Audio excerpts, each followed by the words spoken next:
కాదు Israel Christian దేశమా? కాదు కదా, ఆయన ముస్లిం దేశం కదా. కాదు, ఇజ్రాయెల్ అనేది యూదులు, ఓకే, జుడాయిజం. అయితే ఇంతకు మీరు బైబిల్లో మత్తాయి అధ్యాయం అవన్నీ ఏంటి అసలు? అంటే ఒక్కొక్క శిష్యుడు ఒక్కొక్క రకంగా రాసుకున్నాడు అన్నమాట, ఒక్కొక్క అధ్యాయం. ఒక్కొక్క శిష్యుడు ఒక్కొక్క దగ్గర తాక్కుంటూ రాసినవి అవి పేర్లు అవి. ఓకే, మీరు కూడా ఒకటి రాసుకుంటే అయిపోతుండే కదా. నేను తాగను కదా అందుకే రాదు, తాగం కదా అందుకే రాదు. ఓకే, యాక్సెప్ట్ చేయరు వాళ్ళు.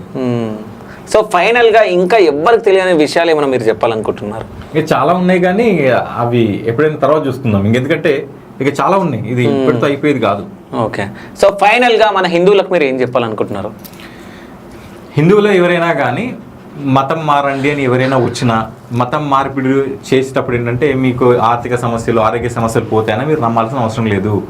మీ యొక్క కర్మలో ఏం జరగాల్సిందో అదే జరుగుతుంది. వైద్యో నారాయణో హరి అని అంటారు కాబట్టి ఖచ్చితంగా ఏదైనా రోగం వస్తే ఖచ్చితంగా వైద్యుని సంప్రదించండి. మన దాంట్లో ఏంటంటే వైద్యునిలో కూడా మనము దేవుని చూసుకునే సంప్రదాయం మనది కాబట్టి ఆర్థికంగా ఎదగాలి అనుకుంటే కష్టపడండి, చదవండి, లేదంటే ఉద్యోగం చేసుకోండి. అంతేగాని ఈ పూర్వంపు పాస్టర్లు ఇంటి వెళ్ళి మళ్ళీ అనవసరంగా మీ యొక్క ఆస్తులు నమ్మి వాళ్ళకి ఇవ్వకండి. యేసును నమ్ముకోకండి, ఎకరం అమ్ముకోకండి. ఇది సో చాలా మంది ఏంటంటే హిందువులు చాలా మంది అంటే అందులోకి వెళ్తే మా కష్టాలు తీరిపోతే అవి అని చెప్పేసి అనుకుంటా ఉంటారు.